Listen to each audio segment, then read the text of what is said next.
What the hell? No one told me Slim Shady was in this. Alright, now lose it. Just lose it. Go crazy. Oh baby, baby.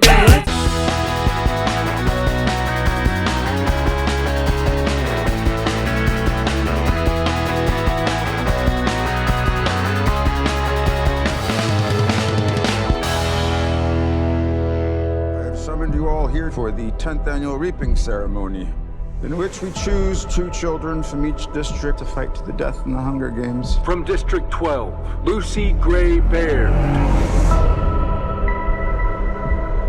There has been a change this year. As a mentor, Mr. Snow, your role is to turn these children into spectacles, not survivors. What does my mentor do besides bring me roses? I do my best to take care of you. You really want to take care of me in that arena? Start by thinking I can actually win. How's it going, guys? Welcome back to my channel and time for another episode of Luke's Reviews. On today's video, we are returning to Panem for a look at the Hunger Games, but not necessarily as we know them in The Hunger Games, The Ballad of Songbirds and Snakes. Set around the events of the 10th annual Hunger Games, the Capitol and games makers are still trying to decide on the purpose and presentation of the games. For a young Coriolanus Snow, he is drafted to become a mentor to one of the selected tributes from District 12, Lucy Greybeard. Whilst his initial intentions are to help her win for his own personal gain, Snow soon comes to realise that there may be more at stake. Now, for context, I have really enjoyed the Hunger Games series. I read the books, the first 2 in particular. I literally could not put them down, and that same opinion goes for the first 2 films too. Catching Fire, I want to add, is honestly one of the best book-to-screen adaptations that I honestly think I've seen. It was amazing. As for how it all concluded with Mockingjay though, I have the same opinion of the book and the films, and that's that I really began to lose interest. So with the arrival of the Ballad of Songbirds and Snakes, will this raise my interest again, or am I just going to be left wondering what the point was in the first place? Now, unlike the other films, I hadn't read the book, so I was going in completely blind. I did not know what to expect. And so now, having seen the film, yeah, I'm largely indifferent as to what the point was. Now, I know that the book has received some fairly strong praise and got good reviews, and in this review, I'm not criticising the book, because I haven't read it. I'm just criticising the way that everything has been presented in the film. And taking all of that into consideration, I am not convinced that this was a story that needed to be told.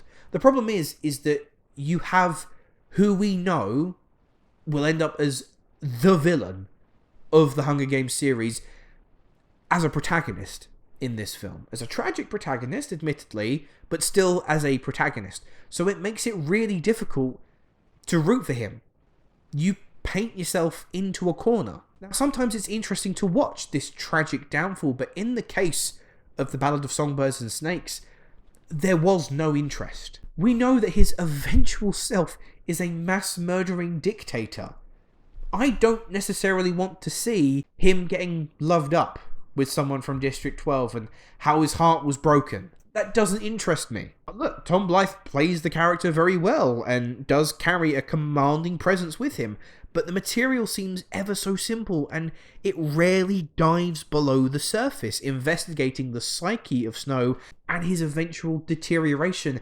That would have worked so much better than what we got. Because instead, and unfortunately to the film's detriment, we're saddled with a pretty unnecessary will they won't they love interest in the form of Lucy Greybeard. She's played with endearing fierceness and confidence by Rachel Zegler, but the two don't exactly have the strongest chemistry in the world, and because you can't necessarily buy into their romance, you can't buy into Snow's arc at all. Rachel Zegler, she puts in another stellar performance. I'm really happy to see her on the up and up. She's an incredible talent, and I know she's got a lot of criticism out there. I, for one, I don't stand with that party. I genuinely think she is seriously talented and could have an absolute astonishing career. And she's really good here.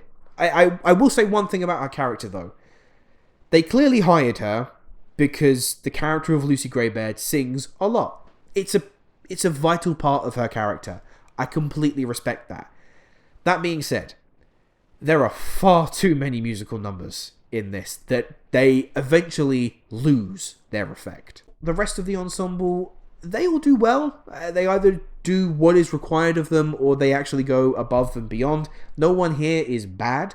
Peter Dinklage I thought was great, having this quiet intensity and hatred towards Snow, whereas Viola Davis is like completely on the other spectrum as a crazed manic scientist. Jason Schwartzman, for me, he was by far the best casting decision as Lucky Flickerman, the host, or the first host of the Hunger Games. His character is not polished.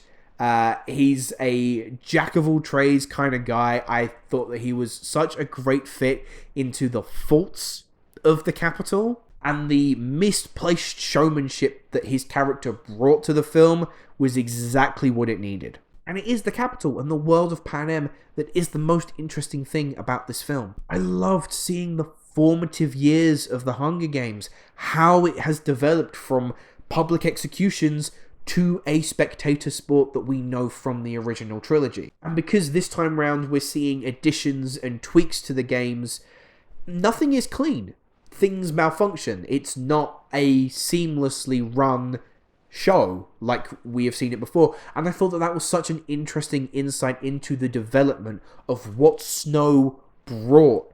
I wish that they would have capitalized on that more rather than the tween romance, because it's elements such as this that have always made the Hunger Games work best for me. It's a world that develops and builds seamlessly before you. In terms of structure, Songbirds and Snakes is a bit of an odd one. The first act of the film predominantly focuses on the build to the games of Snow training Lucy Gray, kind of those seeds being put in place as to how the games will develop over time. That for me, easily the most interesting act of the film. And so the second act of the film predominantly focuses on the games themselves, and I've got to be honest, it was largely forgettable. Lawrence shoots the action close quarters, but still ensures that there is like a fluidity to the camera, and the problem is that makes the choreography look over-rehearsed, not like it's a scrappy fight to the death. Also, would it kill anyone just to have like a speck of blood in this film? I know it wants to avoid that 15 age rating, but it's not like we don't see some horrible things happen in this film. But yet, no blood. No drop of blood is ever spilled. Do people in old Panem just not have blood in them? And so, by the time we conclude Act 1 and Act 2, we get to Act 3, and that is where you feel the brunt of the 2 hour, 40-minute runtime hit you like a brick. It didn't help that we spent much of this act dilly-dallying between Lucy Gray and Snow, going around in circles.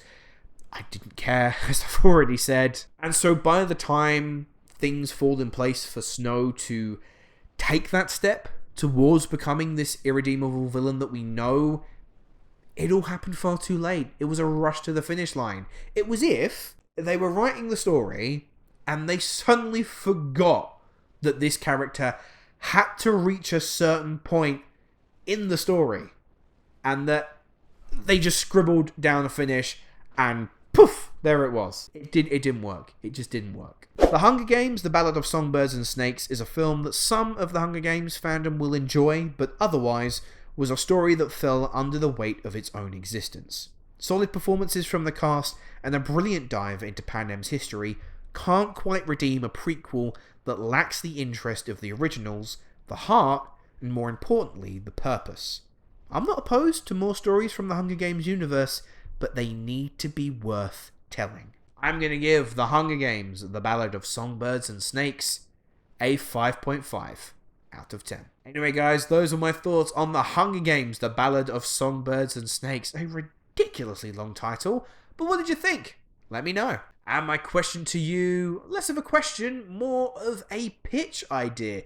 Pitch me a story that you would like to see from the Hunger Games universe. For me, I really want to see Haymitch's Hunger Games. It was epic when I read it in the books, and I want to see what it looks like on screen. But that is all the time we have for today, so thank you very much for watching. Make sure to like and subscribe, and I will see you in the next video. Hello, thank you so much for watching. I hope you enjoyed the video. If you have, make sure to click that like button, and if you aren't already, click that subscribe button too.